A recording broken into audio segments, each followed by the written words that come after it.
যদি আপনার শুনতে এবং দেখতে কোনো প্রবলেম না থাকে আমরা শুরু করতে পারি।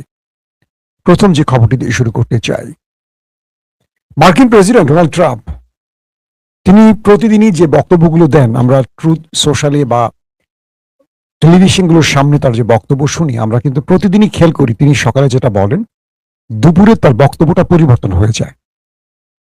দুপুরে যেটা বলেন সেটা বিকেলে পরিবর্তন হয়, বিকেলে যেটা বলেন সন্ধ্যায় পরিবর্তন হয়, সন্ধ্যায় যেটা বলেন রাতে পরিবর্তন হয়, রাতে যেটা বলেন মধ্যরাতে পুরোটা উল্টে যায়। অর্থাৎ কখনো তিনি বলছেন যে ইরান এমন এক জাতি, তাদেরকে আঘাত করে ভেঙে ফেলা খুব কঠিন, বা তাদেরকে আমরা দুর্বল করার চেষ্টা করছি। কখনো বলছেন ইরান ৪৭ বছর ধরে এই অঞ্চলে এক ভয়ঙ্কর অভিশাপ, এটাকে শেষ করতে হবে। কখনো বলছেন ইরানের সাথে আমাদের আলোচনা চলছে, শিগগিরই সমাধান হয়ে যাবে। আবার কখনো বলছেন ইরানের উপর আমরা ভয়াবহ আক্রমণ করতে যাচ্ছি, আক্রমণ ছাড়া ইরানকে শেষ করার পথ খোলা নেই।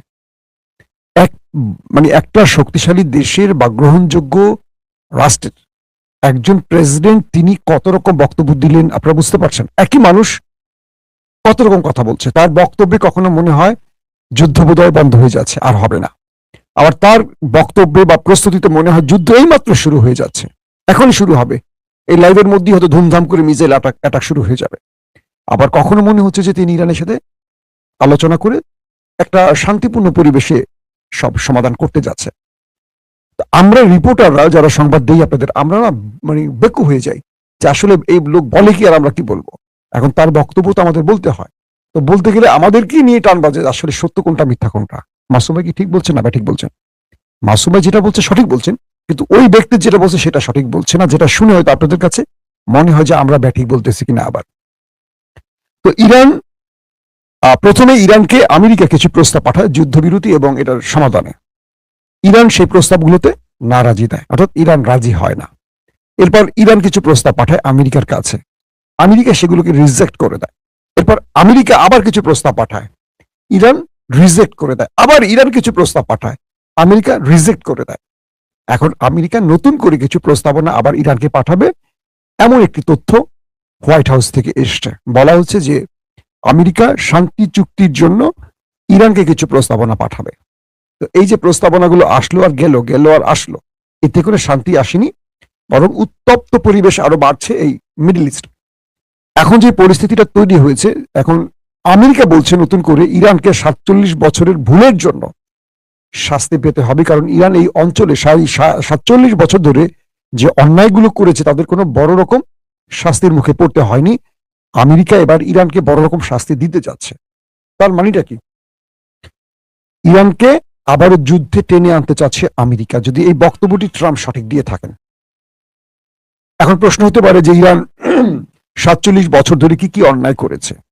ইরান তো ৪৭ বছর ধরে একটি ইসলামিক প্রজাতন্ত্র তৈরি করে নিজের জনগণকে শান্তি দিতে চেয়েছে, কিন্তু আমেরিকা তাদের উপর স্যাংশন দিয়ে, আমেরিকা তাদের উপর নিষেধাজ্ঞা দিয়ে তাদের অর্থনীতির ১২টা বাজিয়েছে। ইরান তো কারো উপর আগ্রাসন চালায়নি, কারোর সাথে যুদ্ধ করেনি, কোন দেশের মধ্যে মানচিত্র বৃদ্ধির জন্য দখলদারিত্ব চালায়নি।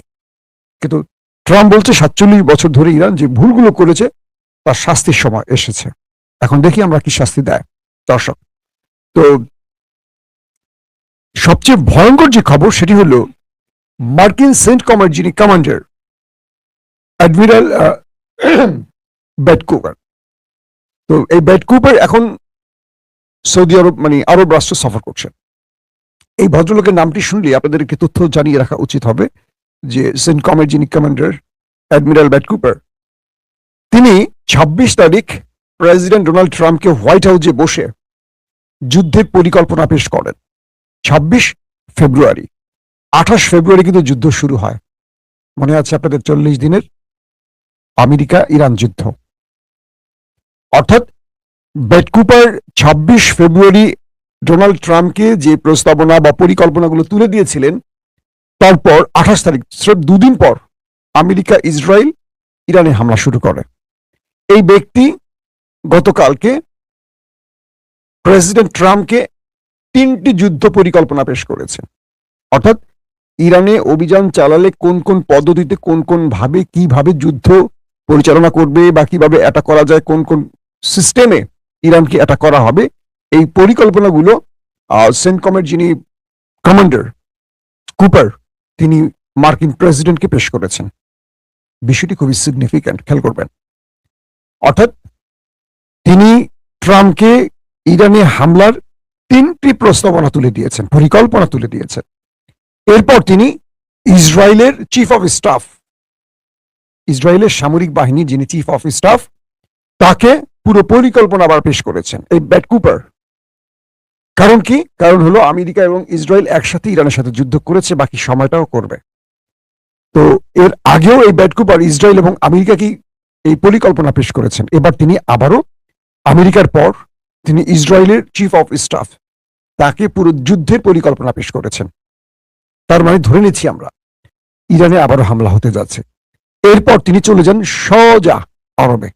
বর্তমানে তিনি আরব রাষ্ট্রগুলোতে অবস্থান করছেন এবং সেখানে আমেরিকার যে রসদ পৌঁছেছে, মার্কিন সামরিক বাহিনীর যে প্রস্তুতি, তার রসদ, প্রতিরক্ষা ব্যবস্থা, তার সেনাবাহিনীদের পরিকল্পনা, মানে সেনাবাহিনীদেরকে পরিকল্পনা ধরে দেওয়া যে কোন পদ্ধতিতে আমরা যুদ্ধটা করতে যাচ্ছি, এর আগের 40 দিন আমরা কোন পদ্ধতিতে করেছি আর এবার আমরা কোন পদ্ধতিতে ইরানে আক্রমণ করব, সেই বিষয়গুলো তিনি পেশ করতে গেছেন।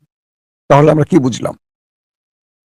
তাহলে আমরা বুঝলাম যে ইরানের বিরুদ্ধে যুদ্ধ করতে যাচ্ছে আমেরিকা এবং আরব থেকেই তো এই স্ট্রাইকগুলো হবে, মানে আরবের ঘাঁটি ব্যবহার করেই তো ইরানে হামলা করবে আমেরিকা। তাই সেখানকার সর্বশেষ পরিস্থিতি দেখার জন্য ব্র্যাড কুপার সেখানে অবস্থান করছেন এবং তার বাহিনীকে পুরো পরিকল্পনা তুলে দিচ্ছে।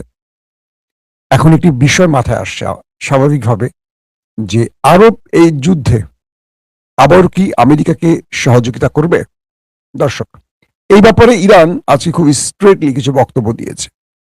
ইরান বলছে যে যদি, মানে হরমুজ প্রণালীর বিষয়ে ইরান কিছু প্রস্তাবনা তৈরি করেছে এবং সেটা আইনের রূপ দিতে যাচ্ছে ইরান। খেয়াল করবেন, এটা খুব ইম্পর্টেন্ট খবর। অর্থাৎ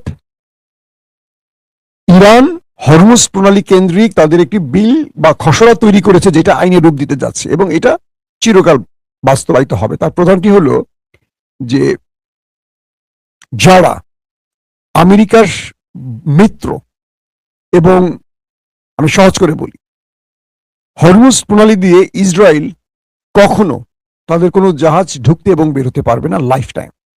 অর্থাৎ পৃথিবী এসপার হোক আর ওসপার হোক, ধ্বংসক আর কেয়ামত আসুক, হরমুজ প্রণালীতে সারা জীবনের জন্য নিষিদ্ধ ইসরায়েল। নাম্বার 1। নাম্বার 2, যেসব দেশ আমেরিকাকে ইরানে হামলায় ঘাঁটি ব্যবহার করতে দিয়েছে, মানে আরব রাষ্ট্র, সেই সব দেশ